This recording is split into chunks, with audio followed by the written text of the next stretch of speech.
I don't like anything about you, Mother. We want to live alone as a family, so get out. These words hit me out of nowhere, spoken by my eldest son's wife. It felt just like when I had to leave my parents' home alone. Anger boiled up inside me at the thought of being kicked out of this house too.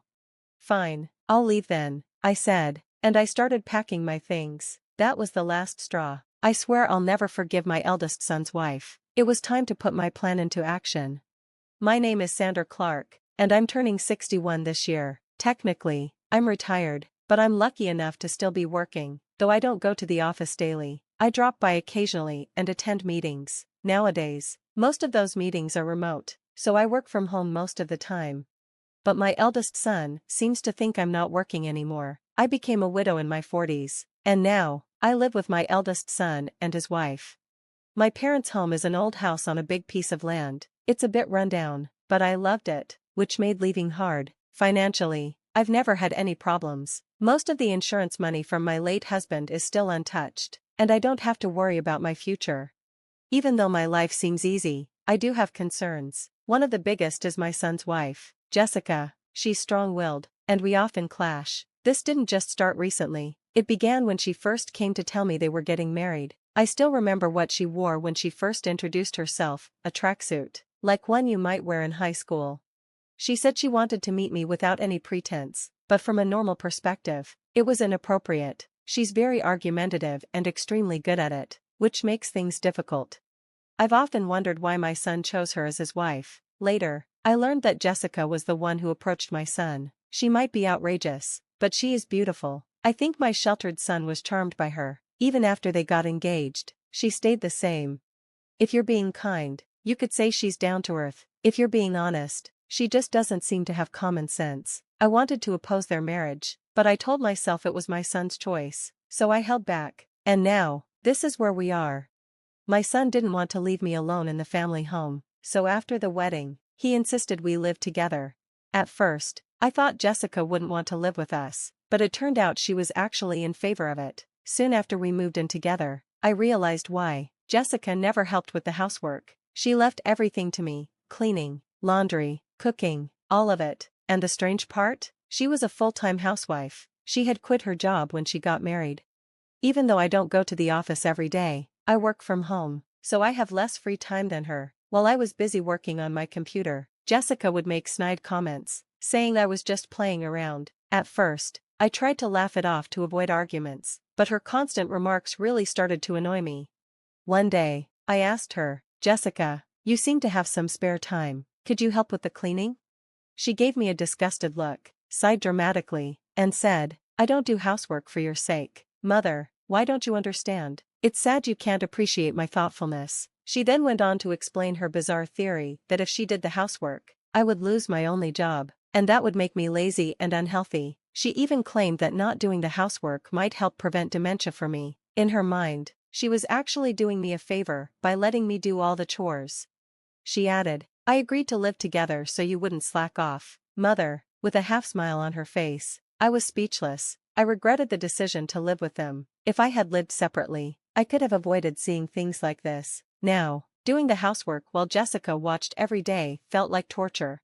I finally reached my breaking point and decided to talk to my eldest son. I wasn't planning to complain about Jessica, though. Instead, I told him I wanted to move to an apartment where I could live alone. The house we were in was old and had a lot of stairs and uneven floors, which had caused me back pain last year. It just wasn't practical for me anymore.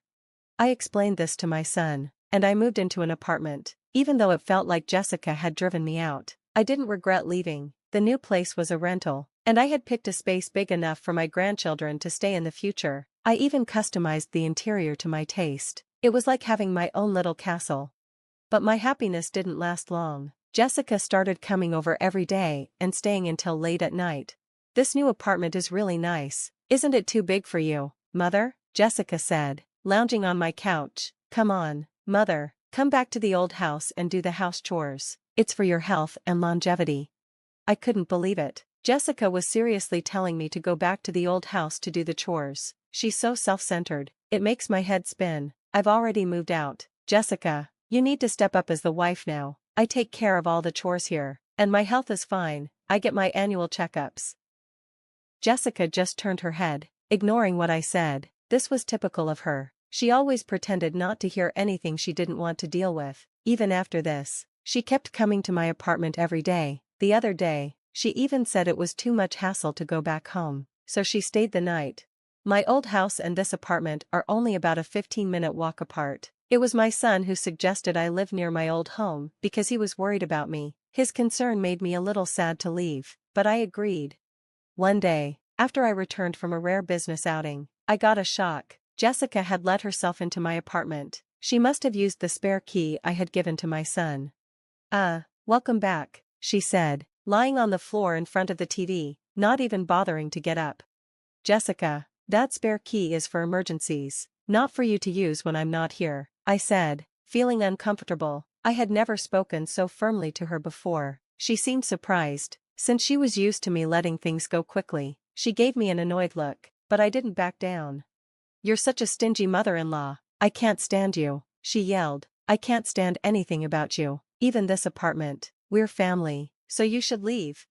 She tried to push me out the front door. It was clear she hated that I had this nice apartment while they were still living in the old house. She even complained that my son, James, was paying the rent for the apartment and said it was unfair that I lived here while they didn't. This is what living beyond your means looks like, she snapped. It turned out Jessica thought my son was paying the rent for my apartment. That explained why she kept showing up. She believed the apartment should belong to her family.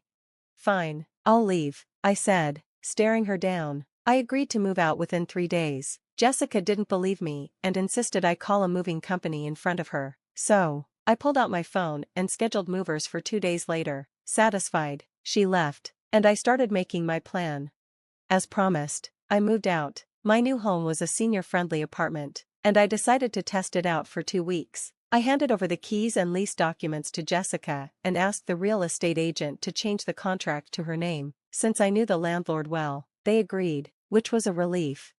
My eldest son was furious with Jessica for forcing me out. He's even thinking about divorcing her, but Jessica doesn't seem to care. Instead, she started living alone in my old apartment, saying, "Well, let's live separately." I couldn't believe how bold she was, but I knew the truth would come out soon. 5 days later, Jessica found out. My phone rang repeatedly while I was working from home. It was Jessica, and I was ready for this. I had a recorder set up and hit record before answering. "Mother, what's going on with the rent for this apartment? Why am I the one paying it? This isn't fair." Jessica was furious and clearly panicking. "Oh, but Jessica, aren't you the leaseholder now? It's only right that you pay the rent. Is there a problem?" I asked calmly, making her even more agitated. Jessica was confused. "But didn't James used to pay the rent? We're not even divorced yet, so shouldn't James still be paying?" When Jessica brought up the rent with my son, he told her that I knew the whole truth. The reality was, James had never paid the rent for that apartment. In fact, I had been helping him financially. After I retired, I stayed on as a consultant at my company and worked as an industry advisor, making a good income. With my experience, I earned far more than my son ever did. I had been secretly helping my son financially because he was struggling due to Jessica's extravagant spending. "So you misunderstood, Jessica," I said. "I was the one paying the rent for that apartment. James didn't pay a cent." Jessica, who had hoped to live separately in the new apartment, was clearly shocked. She didn't say much before hanging up the phone. I immediately called my son and let him listen to the recorded conversation. "I've been putting up with it for a while too, but I'm at my limit. You feel the same, right?" I knew my son was exhausted from paying off the debts Jessica had piled up, no matter how old he was. As his mother, I couldn't help but step in. Even if people think I'm being too soft, I believe it's a natural thing for a parent to do. In a quiet voice, my son said, "I'm going to divorce her. I'm tired too." "Well, follow my plan then," I told him, laying out the steps. I asked him to take a few days of paid leave and to start moving out his important belongings without Jessica noticing. He had to be discreet so that she wouldn't see any moving trucks or suspect anything. We decided to move his things out gradually, at night, to a location Jessica didn't know about, a house I had found for him as a new place to live. Everything went smoothly. 3 days later, Jessica called me again, even more flustered than before. "What's got you so worked up now?" I asked, speaking to her calmly. Just like before, Jessica was panicking. "Mother, our house is up for sale, and my parents just called. saying my belongings arrived at their house. What does this mean?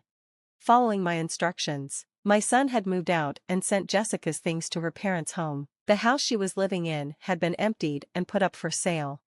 The landlord told me if I can't pay the rent, I need to leave. I tried to talk to James, but when I got home, the gate was padlocked, and there's even a for sale sign up. I can't get in. Jessica was nearly hysterical. She must have been shocked when she saw the house locked up.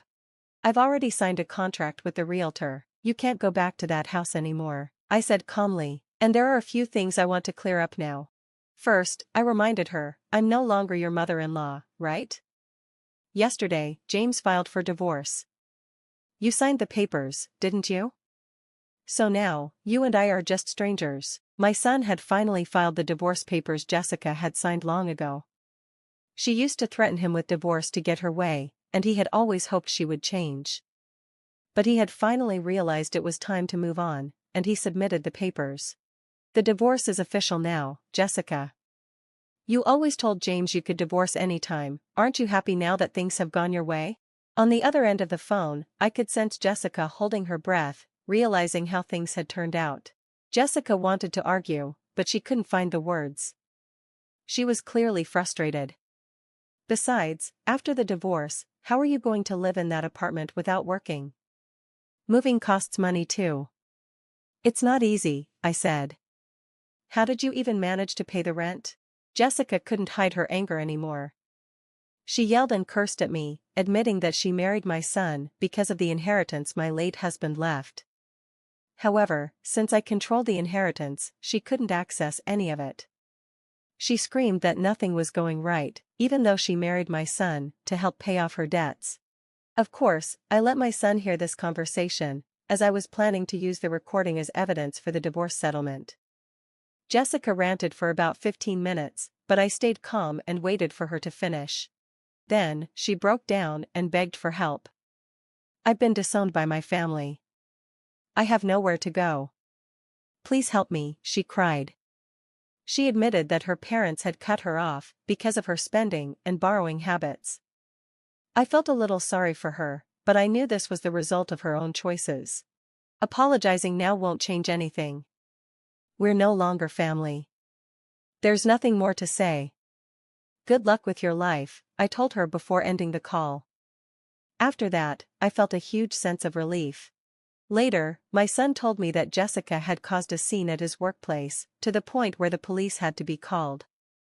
While she was out, the landlord changed the locks on her apartment because she hadn't paid rent. She couldn't get back in. She probably tried to call me or my son, but we had changed our phone numbers and she had no way of contacting us.